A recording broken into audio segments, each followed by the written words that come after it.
Nós vamos respirar bem profundamente. Nós vamos buscar a sintonia com os guardiões, mentalizando as proteções, espirais, redes em forma de tela metálica, trazendo toda a proteção que necessitamos, principalmente a proteção do nosso psiquismo. Nós vamos assim buscando a sintonia com Ruiz, Maria Amélia, Eliamar, Cíntia, Cássio, para que eles possam nos levar até o Hospital Santa Cruz, onde nos unimos a todos os espíritos que estudam junto conosco, para que possamos expandir os nossos sentimentos e a expansão da nossa consciência. Possamos, assim, compreender melhor toda a nossa evolução como espírito eternos que somos. Que esta tarde seja de muito aprendizado, com fraternidade, equilíbrio e muita serenidade. Graças a Deus, graças a Jesus. E aí nós paramos. E tem sido fácil encontrar grupos para esse tipo de atividade? Esse é o grande desafio, meu caro irmão. Expressiva parcela dos grupos mediúnicos se fechou para a experimentação. Nas últimas décadas, desde o surgimento de uma cultura espírita mais difundida a respeito de obras mediúnicas de conteúdo expressivo, desenvolveu-se uma tendência que cada dia mais adesões de preparo e uniformização do exercício dão mediunidade. Tem um lado positivo. O lado positivo é que a gente consegue todo mundo estar no mesmo patamar. Só que tem um lado negativo. Aquelas pessoas que já têm a tendência de controle, aí vem o controle, ele vai controlar esse grupo da forma que ele quer. E aí onde vem o lado negativo. Porque a mediunidade, já te deixo. A mediunidade tem muito o quê? Ela se desenvolve através da expansão. E ninguém pode se expandir a sua consciência se não é permitido. Se ele vai sendo retalhado, se ele vai sendo colocado, olha, precisa fazer assim, assado. Você precisa ouvir o médium. Mas, ao mesmo tempo, esse médium é uma via de duas mãos. Ele precisa ter o discernimento do que ele quer. Ele precisa abraçar a sua responsabilidade. Por isso que eu falo, a responsabilidade é de todos. O dirigente está ali, mas o médium tem que fazer a parte dele. É para ser uma via de duas mãos e os dois andarem. Porque a gente entende, quem esteve em direção, entende o porquê que a gente prefere trabalhar com um mecanismo, vamos dizer assim, mais engessado. A segurança do trabalho sai. Não tem invento. Sabe, ninguém fica com invenção. Todo mundo vai lá e faz. Só que é prejudicial o quê? A esse trabalho de expansão. O médium não vai se expandir, nós não conseguiremos fazer grandes socorros, porque a gente não está fechado. Aí você fala, mas é incoerente. Não, não é incoerente. Se o médium assume a sua responsabilidade, ele vai saber o que ele tem que fazer. Ele sabe qual é aquilo que ele tem que se desenvolver. Agora, se ele não assume, ele joga para quem? Ele joga para o dirigente. Ele joga para casa. Ele é o pobre coitado. Autoconhecimento. Você precisa se conhecer. Ontem foi sobre isso, sobre autoconhecimento, proteção na Mônica. Por quê? Porque todo mundo está batendo na mesma tecla. Porque chegou a hora. Ou você faz ou você não faz. Mas você não pode jogar responsabilidade no outro. Dirigente, casa espírita, não responde por isso. É você, como médium, que precisa responder. É assim que eu vejo. Trabalhei engessada e trabalho sem engessamento. Era mais fácil quando eu trabalhava engessado. Porque sem engessamento, muitas vezes você tem que sair correndo. Porque o médium vai. e não se responsabiliza. E você tem que ir lá e É aí que entra a responsabilidade. é claro, porque Cada um. Certo. Você saber fazer, se né? responsabilizar. Saber ir e saber voltar, né? Não é? Se saber se. Porque assim, quando a gente tem um grupo homogêneo, quando a gente trabalha, a gente sabe até um aonde apoia o outro, aonde um vai com o outro, Uhum. entendeu? Então, é por isso que eu falo, sempre é uma via de duas mãos. É abrir para saber fazer a leitura. O espiritismo fechou por quê? Fechou porque todo mundo abriu muito, e realmente foi uma época de muita abertura, só que as pessoas não se responsabilizam. E os trabalhos vão se atropelando, as pessoas vão se atropelando, e aquele que tem mais responsabilidade, o que ele vai fazer? Ele vai fechar. É errado? É, mas ele vai fechar. É assim que eu vejo. Ficarei quietinho. A única coisa que eu quero dizer é o seguinte: essa parte da experimentação não é para você ficar fazendo experiência, não é isso.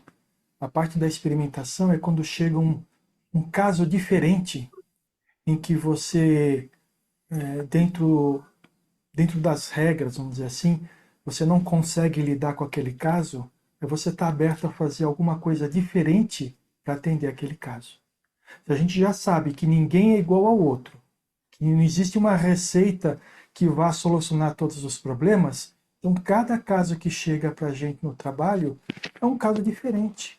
E talvez você tenha que trabalhar dentro de algum padrão, você pode trabalhar dentro do padrão, tem outros que não. O que ele está falando aqui é o seguinte, que essa uniformização faz com que trabalhos que sejam mais fora do padrão, eles não consigam ser atacados. E é aí que entra a questão da Umbanda, né? A Umbanda não é que ela não tenha padronização, não sei se tem, Acho mas que de qualquer algumas têm, forma eles sim. são mais abertos a fazer algum tipo de manifestação que não é presa por regra nenhuma, entendeu? Entendi. A cautela, um dos itens desse preparo, sem dúvida, é muito bem-vinda em assuntos de mediunidade. Todavia, como em tudo, nós pecamos pelo excesso. E o que hoje se observa é que a cautela se transformou em legítimos padrões de censura que validam ou invalidam os serviços da mediunidade. Compreendeu? Então, é isso que eu já tinha explicado anteriormente. Tá? Mediunicamente, está ali. Mas se eu tenho um médium que não buscou esse autoconhecimento, ele tem mediunidade. A mediunidade, ela tá até na obsessão. Chico falava sobre isso. O médium muitas vezes tem um nível de obsessão. E aí onde que você fala, como que eu vou encaixar essa pessoa? Se ela deu aquele passo, ela vai se encaixando com dificuldade, mas vai encaixando. É. Se ela não deu esse passo, não tem como encaixar.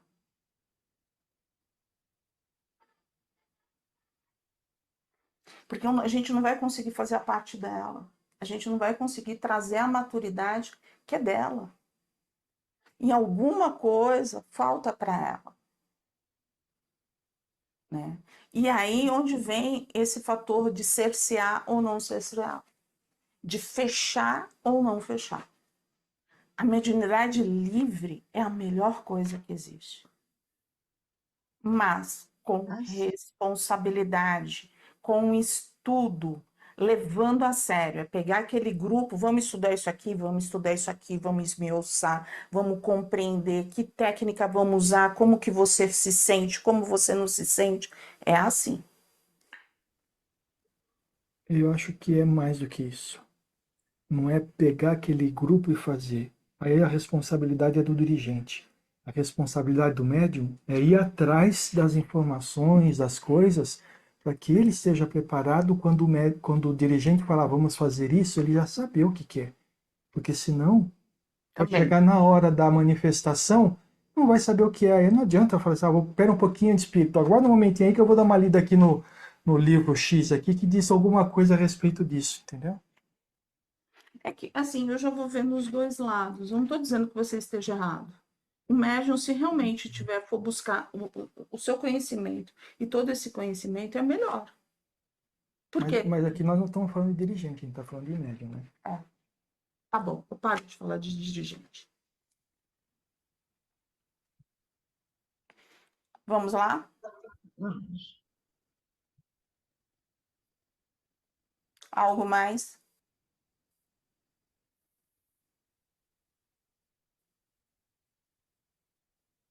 Bom, aí chegou o doutor Inácio, aí eu tenho lá para baixo.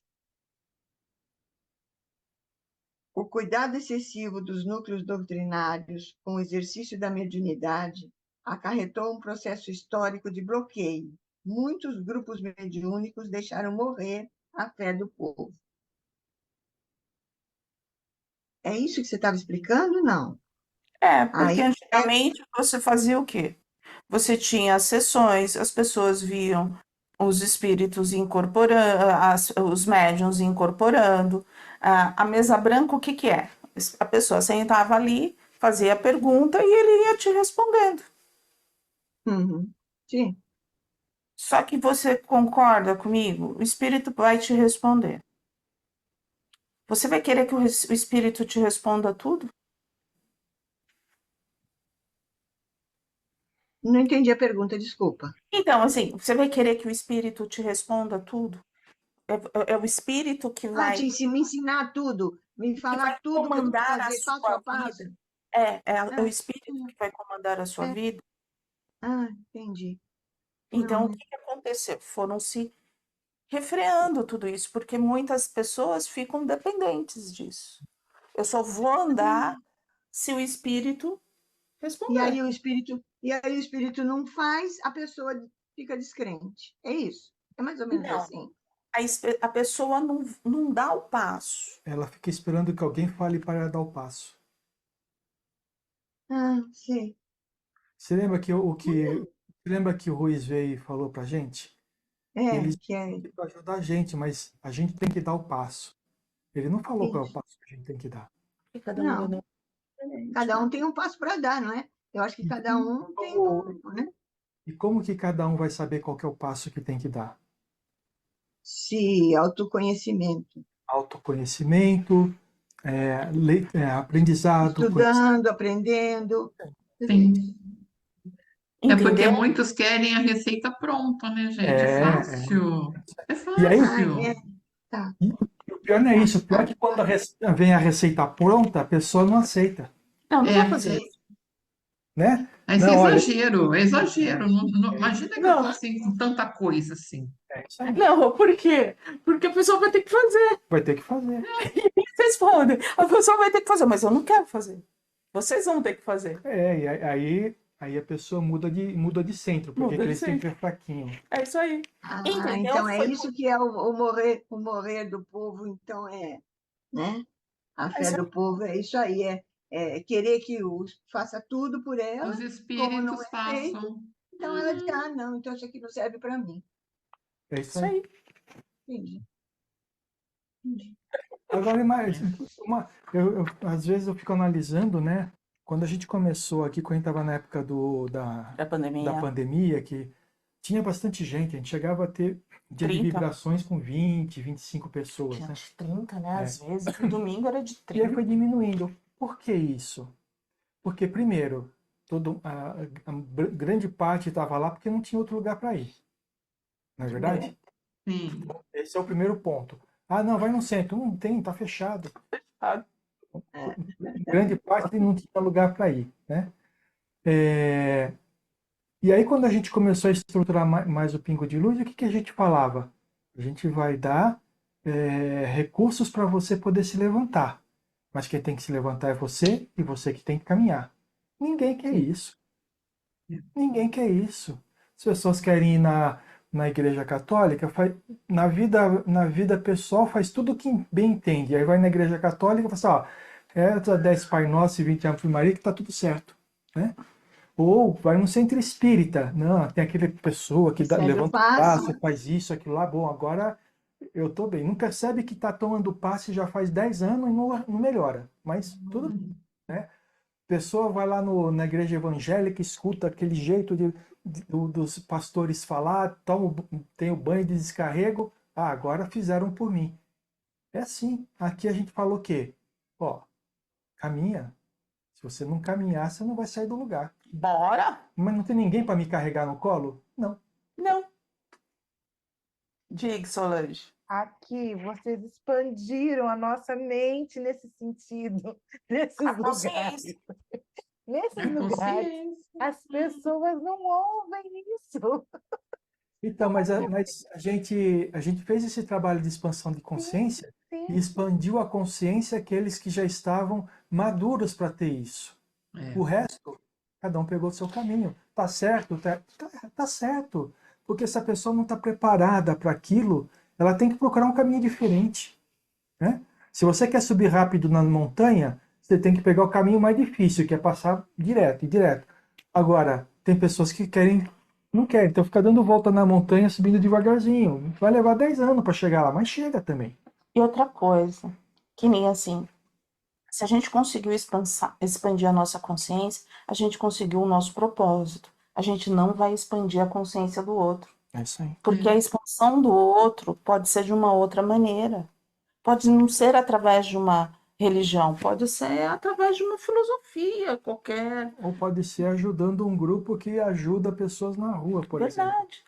Verdade. Que não tem nada de religioso, mas ele exercita ser cristão, não sendo cristão e ajudando o próximo, entendeu?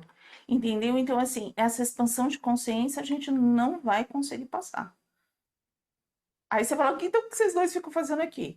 A gente está com pessoas que estão tentando o mesmo propósito. Tentando. Mas não significa que estejamos todos. Que vão conseguir, que a gente vai conseguir. Todos nós pensamos da mesma forma. Ou que caminhamos na mesma velocidade. Na mesma velocidade, entendeu? Porque às vezes a gente parece que todo mundo tem que andar tudo certinho, não vai andar. O que é certo? O que é certo para mim não é certo para ele, ó, que nem eu falo de uma forma, ele fala de outra, e tá tudo certo, né? E às vezes a gente tem aquela coisa assim, eu preciso salvar. Gente, vamos se salvar primeiro. E outra coisa, né? Isso daqui não é jogral, né? Que todo mundo fala igualzinho, todo mundo junto, bonitinho. Não, cada um fala aquilo que sente, aquilo que percebe, aquilo que vivencia. E é isso que é legal, porque a gente divide as nossas experiências uns com os outros. É bom quando existe a contrariedade com o amor. A Sim. contrariedade, não sei, vamos melhorar essa parada, sem ser contrariedade. Mas assim, não concordo. Eu tenho esse Sim. ponto de vista. Eu penso diferente. Aí conversa, pode acontecer duas coisas. Ou a pessoa muda de ideia, ou continua na ideia dela e tá tudo certo. Então talvez surja uma Uma terceira. terceira, isso aí. Agora, quando a gente. O Sérgio fala, eu nunca esqueço. Ele falava muito isso na escola de aprendizes dele. Cegos guiando cegos, todos cairão. E ele falava, ele falava assim para os alunos: vamos, pensa no sentido assim, o que está tocando? E ele falou assim, às vezes ele cutucava, ele falou, estou cutucando mesmo. Eu falava assim, não acreditem em mim. Vão atrás para você poder acreditar. Porque se acreditar em mim e eu tiver errado, vai todo mundo pro abismo, não é isso? Sabe, busca. E o espírito é isso, ele é muito autodidata, né? Ele vai buscar. Por isso que a gente fala, esse médium, ele buscou o autoconhecimento, ele vai buscar conhecimento. Porque ele já sabe. Ó, Leda, aqui o livro responde, ó. Por conta do crescente número de pessoas que buscavam o alento e a solução mágica dos seus problemas sem desejar a árdua tarefa de educação nas antigas reuniões públicas da mediunidade, criou-se uma cultura de restringir o acesso do povo ao contato com os espíritos, a pretexto de cautela contra os abusos.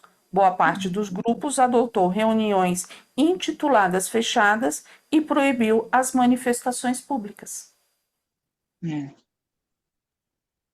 Entendeu por quê? Porque todo mundo queria mágica. Queria a varinha A do Harry varinha mágica. Potter. É, Queria a varinha do Harry Potter, tá certo. E aí, né? qual é o aprendizado, né? Se você recebe tudo pronto, você não está. Mas aí, aonde que você vê? Isso não adiantou o espiritismo, a gente não seguiu Kardec, porque Kardec queria o quê? Que a gente continuasse estudando, esmiuçando, cada um fosse buscando técnicas. A gente não se aperfeiçoou nisso. A gente fez o quê? Ah, na hora que não ficou muito bem, fechou. Só tem, esse trabalho existe, porque ele não morreu, ele existe com os trabalhadores. Os trabalhadores, por causa disso, muitas vezes têm um sentimento que são superiores porque escuta o plano espiritual e aquele que não escuta. Então eu vejo que assim, existem lados que não foram positivos. Agora, se a gente já tivesse conseguido trabalhar esse autoconhecimento, que já vem desde lá de Kardec, se a gente tivesse compreendido isso, a gente teria evoluído. Tá? Mas a gente sempre teve aquela coisa de carregar, né? De ser paizão, mãezona, ai, não, vamos carregar, vamos carregar. E a gente não carrega nada. Não carrega nada. A gente não carrega nada. Né? É por isso que a gente chega tão doente no plano espiritual, porque a gente acha que fez um grande trabalho, mas a gente não fez. O grande trabalho teria sido conscientizar essa pessoa que ela precisava ter o seu autoconhecimento, que dessa forma ela poderia ajudar os espíritos que estavam ao redor, desenvolver mais a mediunidade. E a gente se prendeu nisso. Ah, vamos voltar? Eu não sei. Sinceramente, eu não vejo as casas presenciais com isso. Não, Aí você fala assim, e o pingo? O Ruiz fala que muitas vezes aquilo que eles dão de mensagem, algumas pessoas não compreendem. Ele fala. Ele fala no sentido assim, as pessoas acham que não vão sofrer nenhum tipo de... estão totalmente protegidas. E ele que não é fala... para que não é para elas, né? Que isso isso não é para mim. Também tem isso. Também tem Né? isso. Mas assim, que nada de mal vai acontecer. E o mal não está nesse fator. O que tiver que acontecer conosco Vai são as acontecer. nossas escolhas. São escolhas que já fizemos há muito, muito tempo atrás. E de repente, não é porque a gente escutou uma mensagem do Zé, do Sete Flechas, do Ruiz, da Maria Amélia, que aquilo vai deixar de acontecer. Sabe? Que a gente ficou agora assim, nos tornamos santos e nada vai acontecer de mal. Estamos acima, né? Acima Uhum. do. Agora eu tenho carteirinha de trabalhador, nada mais me pega. Caiu, caiu na porta. Caiu na porta. Mas é verdade. Já se destruiu. Eu O que você achei pegou aqui? interessante a continuação. Tá. Boa parte Isso. dos adotou reuniões intituladas fechadas e proibiu as manifestações públicas. Hoje temos um número elevado de médiuns educados nas suas faculdades, mas pouco afeiçoados aos serviços mais onerosos ou de contato com a dor do povo. Hoje temos médiuns com muita disciplina e estudo, e raros com espontaneidade e desejo de servir incondicionalmente, rompendo com os padrões no intuito de iluminar e aliviar as dores. Médiuns que mentalizam e nem sempre se relacionam por intermédio do trabalho mediúnico. Médiuns prontos para atuar dentro de padrões e inseguros para navegar os mares de novas experiências no uso de técnicas, métodos de trabalhos e novas vivências. Muito mentalismo e escassez de atitude amorosa. muita oração, pouca renovação. E o resultado é esse. Quando surgem os corajosos, dispostos a realizar algo além dos limites, quase sempre são desanimados a prosseguir, em razão de regras que subtraem a espontaneidade e terminam por estimular a descrença em suas qualidades mediúnicas. É notório o sofrimento de muitos médiuns fora do padrão, que são considerados excêntricos, criticados severamente pela comunidade que adota as normas oficiais de serviço com Jesus. Uma simples lâmpada colorida colocada na cabine de passes é suficiente para gerar anos de críticas e antifraternidade, conflito de opiniões e desgaste. A questão da mediunidade de parceria, a coragem de romper com barreiras para servir e colocar a mediunidade como alimento social, ainda é para poucos. Sem dúvida, somos todos a favor de uma mediunidade educada, mas que gere saneamento e lucidez nos ambientes comunitários. Então é que a gente percebe, na realidade aqui é a descrição daquilo que acontece Nas casas. na maioria das casas, né? Qualquer um que venha com uma ideia diferente, não se discute a ideia, se critica quem teve a ideia. E isso não traz benefício nenhum a ninguém, né? Vai sair do quê? Vai sair da zona de conforto. É. Vai ter que pensar, vai ter que sair da zona de conforto. Saindo da zona de conforto, você já começa, não vai dar certo, não vai dar certo, não vai dar certo. Para não sair da zona de conforto, as pessoas, né, os dirigentes, acabam arranjando narrativas que demonstram que se não fizer aquilo daquela forma, vai dar tudo errado, né?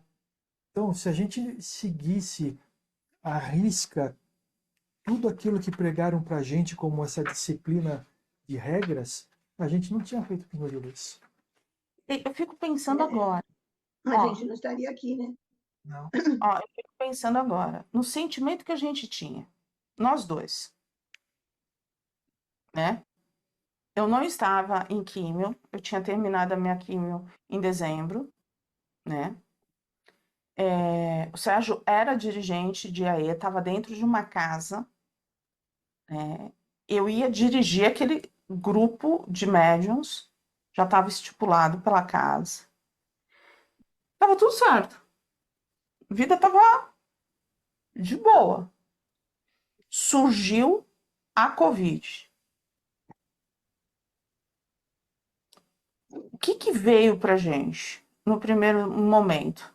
O Sérgio teve uma reunião no centro, foi quando eles falaram, a gente vai suspender, principalmente porque muita gente, muita circulação. A gente ainda deu aula na segunda. E aí depois começaram o desespero das pessoas que estavam conosco na casa que a gente trabalhava aqui. Que como que eles iam ficar sem a casa? Eu nunca me esqueço. A primeira pessoa tinha um nível de depressão e eu fui aqui para meu quintalzinho, me coloquei junto com as minhas plantas. Vamos fazer evangelho. Vamos fazer evangelho. E ela falava assim, mas por que fazer evangelho? Eu falei assim, porque o evangelho acalma. Aí eu falei assim, a gente não sabe como que é essa doença, então vamos fazer evangelho. Naquele dia eu fiz aquele evangelho. Daqui a pouco veio a senhora que teve um aneurisma, que era trabalhadora também da casa que a gente trabalhava aqui, teve um aneurisma e o marido dela pediu ajuda. Vamos fazer evangelho. Aí daqui a pouco foi a Casa Antiga de Santos que chamou. Naquele dia a gente fez evangelho 4 vezes. Aí começaram a falar assim pra gente. A gente tá precisando, eu tô desesperada. A gente fazia evangelho. Aí a gente chegou assim e falou assim, vamos fazer a vibração de quinta-feira. Vamos reunir todas as casas. Para mim, na minha cabeça e na do Sérgio, era tudo muito simples. Vamos reunir todas as casas. Todo mundo. E aí ele foi fazer o quê? Ele foi investigar Zoom, ele foi fazendo os programas para poder e ajudar as pessoas. ele parou de trabalhar, foi suspenso lá o contrato de trabalho dele. E aí a gente passava o dia inteiro nisso. E aí começaram a surgir as pessoas doentes. Dona Elisinha foi o primeiro caso de Covid. Quando veio o caso de Covid da Dona Elisinha, a gente não teve dúvida. A gente pegou a antiga casa, a gente pegou a equipe que era de desobsessão, a gente falou, vamos embora. Chamamos todo mundo por telefone, falou assim, vamos trabalhar. A nossa irmã precisa. Aí já surgiu outro caso. E ali foi assim que começou. Aí tinha um aluno daqui que falou assim, mas você só vai fazer vibração uma vez por semana? Só de quinta-feira? Não pode ser todo dia, porque todo dia me acalma. Ele tinha depressão. Aí veio, então, se vocês tiverem que fazer esse trabalho, faça às 6 horas da tarde. Se una às Irmãs de Maria. E ali o Rui se apresentou. Quando o Rui se apresentou, ele falou assim, utilize a base antiga que você tinha para tirar todas as dúvidas. Na hora que eu liguei para as pessoas, que era a minha base antiga, não eram os trabalhadores, eram pessoas que eram dirigentes, ela falou assim, você está ligada a um hospital, você já sabe? Eu falei assim, me vem o Hospital Santa Cruz. Ela falou assim, eu concordo com você. E ali começou o trabalho. E ali a gente puxou já 2 dias de trabalho. A gente trabalhava de terça e de quarta. Batia com o trabalho da casa presencial. Aí, para não bater, a gente mudou para quarta-feira. Mas a gente veio para o trabalho. E aí você fala assim, vocês tinham grandes ideias? Nada. Não, foi crescendo. Mas assim, gente, acho que o principal de tudo isso é não deixar que as regras engessem e a gente deixe de ajudar quem precisa, né? As regras são importantes, tá, gente? Porque se não tiver regras, a gente se perde, vai cada um para um lado diferente, né? Porque todo mundo pensa diferente. Então elas são. Tem que ter regra. Jesus não seguia nenhuma regra ou diferente, falar de uma forma diferente. Jesus só seguia uma regra, as regras de Deus. Ele não precisava de nada escrito. Ele não precisava de um formato para fazer as coisas. Ele simplesmente fazia. Só que a gente não é que nem Jesus ainda, né? A gente é imperfeito, a gente comete um monte de erros e as regras ajudam a gente a, pelo menos, manter uma direção. Mas a gente não pode deixar, a gente não tem que viver pela regra. A regra tem que nos ajudar a viver, entendeu? Eu acho que esse é o ponto principal. Vamos lá? Nós paramos aqui, ó. O senhor sabe bem do que estou falando, não é mesmo, doutor Inácio? Isso.